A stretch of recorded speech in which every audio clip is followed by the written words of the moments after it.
So here's something I thought I'd never do. Yeah, this is going to be a pseudo redux of my top 10 favorite Jedi list. Reason being is because I look back on my top 10 favorite Jedi list, and while I am, I'm still standing by my top 5 Jedi, my number one being Obi-Wan Kenobi, I look back on the second half of the list, and I really thought about it. I was like, man, I've really read some stuff and really, gotten, dug deeper into the Dark Horse EU and all that. And, yeah, I decided, that list I wasn't really happy with. I wasn't happy with how that list turned out, and I've been understanding and reading a lot more characters throughout the Star Wars universe that I've really come to love.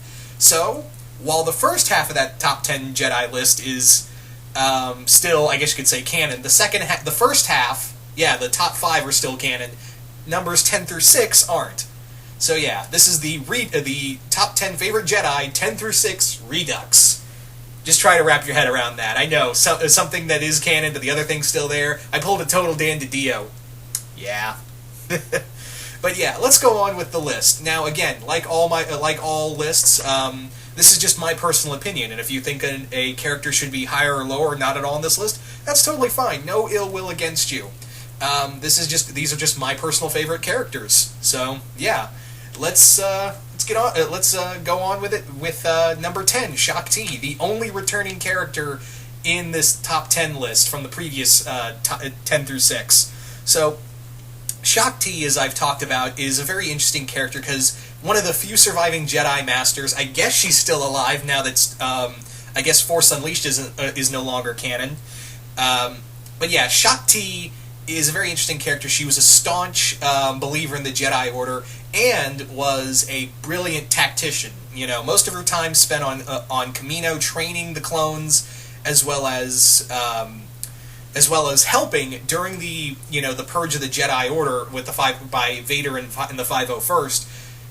Shaak Ti was the one who managed to get several Jedi out of Coruscant, as well as hold the line until a majority of, a small number of Jedi managed to escape the Jedi Temple and into the Outer Rim galaxies.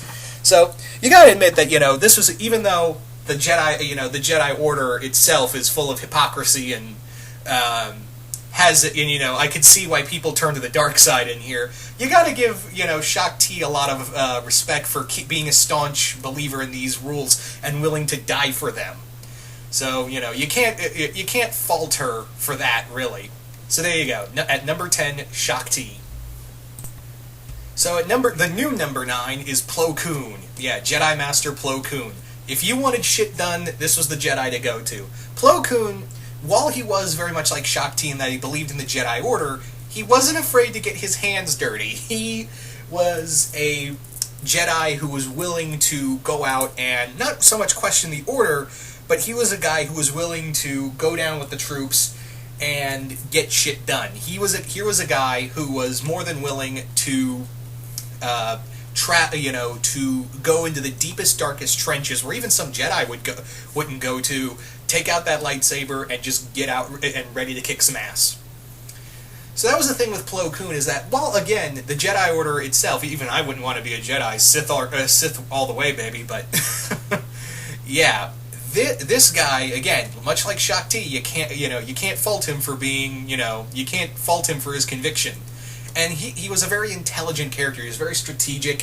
He was also a very kind soul, even though sometimes he would beat the living shit out of you through the Force.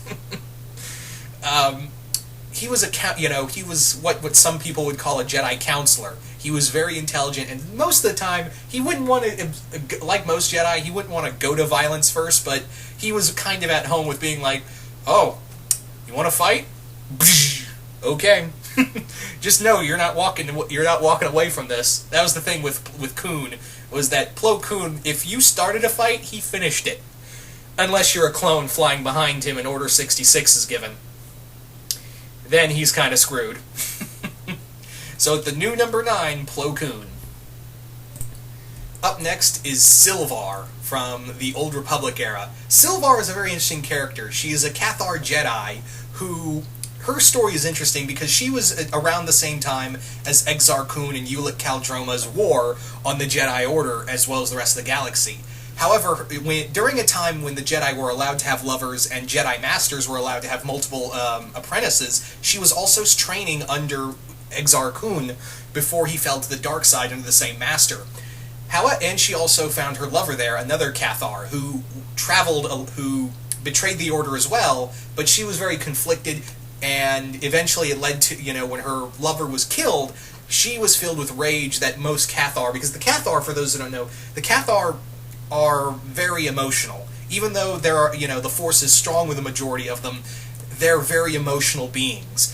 And it's hard, they very much walk that line. And even after his death, even though, he turned to the dark side, she blamed Ulick's and Exar Kun, and even tried to kill him, and she had to force herself to forgive him. It's a very interesting character, and there's some great storytelling with her, and this is a character who had to literally fight her own instincts to forgive the man who was partially responsible for the murder of her lover. So it was very cool to see this kind of character evolve, and it's always cool to see Cathar Jedi, honestly. And Silvar herself became a legend on her planet. So again, can't fault her for that. Up next is Jedi Master Sharad Het. Not Asharad Het, the man who would one day become Darth Karate, but his father, Sharad Het, the Howl Runner. Sharad Het's a very interesting character because his story was only told through comics. Here was a Jedi Knight, a Jedi warrior who had a family until his family was massacred. Eventually he left the Jedi Order, traveled all the way to Tatooine, was inducted by a Tusken Raider tribe, and became their war master, quintessentially their leader, but not in the sense that he was their king. In his story followed a man who had lost everything except his son Asharad, and through his story he led the Tusken Raiders through a very perilous civil war between their people and the farmers of the farmers of Tatooine. Why'd the word get away from me? But his story was an interesting one, because here was a man who still believed in the Force but didn't believe in the Jedi, and eventually, of course, he would father one of the most dangerous Sith Lords in the former EU history, Darth Karate. But at the time, all he saw was his son Asharad.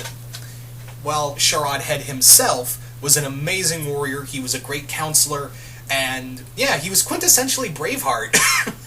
He was more or less brave. He was like a Star Wars version of Braveheart. He was fighting for the Tusken Raiders' freedom, and even changed the mind of Ki-Adi-Mundi, the Jedi who was ordered to bring him back, but eventually fought alongside him against Gardulla and Jabba's armies. Actually, no, it was just I think it was just Gardulla's, now that I think about it. Anyway, so there's a lot more to talk about Sharad Het, and I may bring him up more, but if you really want to go check out a video perfectly explaining Sharad Het's life, go check out the video done by Grey Jedi 91, and you'll find out his entire history. Anyway, moving on.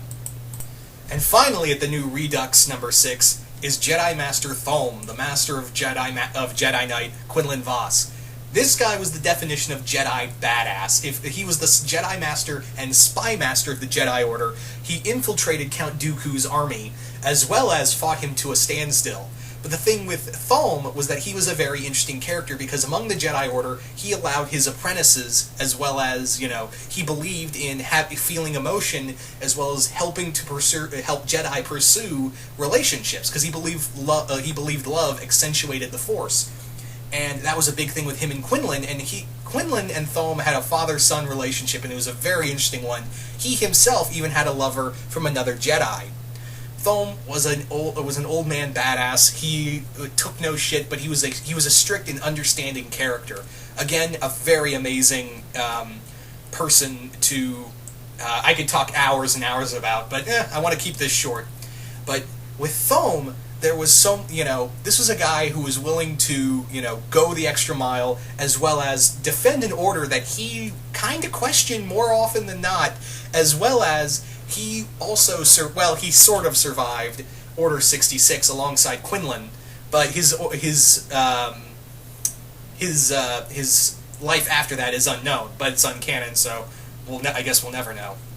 Anyway, so there you go, guys. That's the list, and once again, if you think a character should be higher or lower on the list, that's totally fine. No ill will against you. And once again, like I said, this is just the redux of of my top 10 favorite Jedi 10 through 6. 1 through the 5 through 1, however, that's staying the same. I'm very much at peace with that list right there. But anyway, so you guys tell me, what are some of your favorite Jedi, and what do you guys think of the Jedi on this list? Just comment below, let me know, and once again, hope you all enjoyed this, and I will see you guys later.